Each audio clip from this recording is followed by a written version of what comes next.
Sticky tape and a homemade flyer might be an unorthodox way of trying to grow your family. Help. Seeking egg donor. On posters plastered across suburban Sydney, Emma, as she wants us to call her, is spelling out her desperate search for an egg donor. Would you consider doing a round of IVF for me and donating your eggs? My eggs are no good and I desperately want a baby. What an incredible gift. Thank you for reading my note. These posters are a last resort for you? The posters are definitely a last resort. On a very low day, I just decided that I had no other choice but to type up a little flyer and go and stick it on some trees, hoping that someone would just read one and connect with it and maybe just feel like being an angel.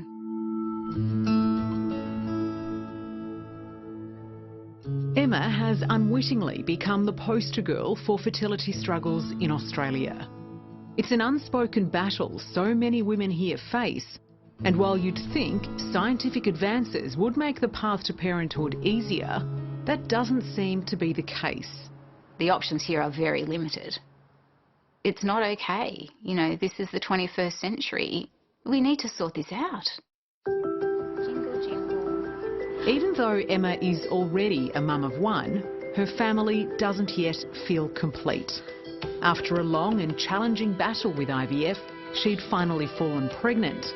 But shortly after her son's birth, Emma's relationship with his father broke down, leaving her facing her biggest nightmare. So your primary objective here is to ensure that your son isn't an only child? Yeah, that's right, because I'm an only child, and I think as you get older you really miss not having a sibling. I just never wanted my future child to be alone, and I was grieving so badly for him. So my need to try and sort that out for him is really urgent because I'm running out of time. Emma thought she had a future-proof plan to grow her family. While undergoing IVF and aware of her diminishing egg count, she had healthy embryos frozen and stored overseas.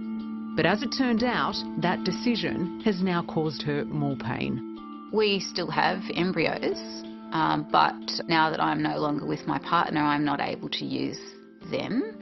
It's a bit of a minefield, and so I actually just really don't like thinking about those little babies on ice because I can't use them. And so, you know, I've had to be creative and come up with something else, which ended up being seeking an egg donor by putting notes on poles. Now in her 40s, Emma was left with little choice. But she wishes she didn't need to resort to IVF in the first place and wants other women to be more aware of their own fertility. I didn't know that my clock was running down. I thought, you know, I live a healthy lifestyle, I don't drink, you know, I do yoga and I'm still fine. But then you start to look into it, you start to try to have a child and you're like, whoa, and you're like, how did this happen? How did I not know this?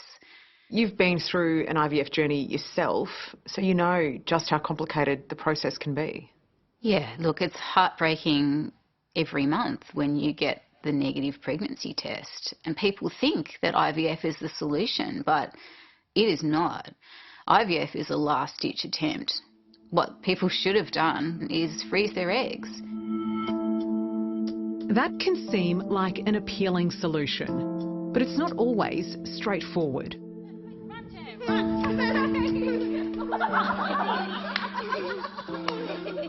I always gave myself the age of 35 where I was like, look, if I haven't had kids by then, I'd really look into considering freezing my eggs. I am now quickly approaching that. And yeah, I just decided to really focus on my career at this point in time. Help Auntie. I know, because Auntie's kind of struggling. Chanel Pountney loves being a doting auntie to young Scarlett and Aidan. There There we go. And one day, this 34-year-old insurance worker hopes to have kids of her own. Okay, now Auntie can pop that in the oven now, and we're good to go.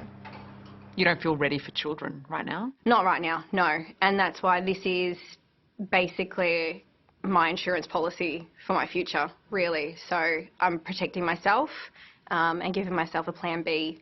You work in insurance. Is this your ultimate insurance policy? Yes, it is. I evaluate risk every day, yes. So, yeah, no, look, I've looked at the pros and cons from this. So, yeah, I've basically done my job for my life. So, yeah. Hi, Chantel. Please take a seat. Thank you. While it's no guarantee this will enable her to become a mum, Chantel decided it was her best option.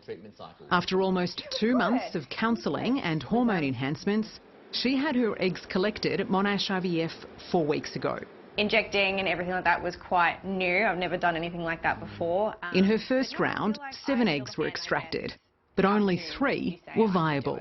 From 3 frozen eggs at 34 years of age, we press the button and we find that gives us a chance of 19 to 22% chance of a take-home baby. So we're by no means on a sure thing just yet. Yeah. To increase those odds, fertility specialist Dr. Philip Thomas recommends she undergo another round of collection soon. And we do know that after 37, egg quality and ovarian reserve start to decrease more rapidly.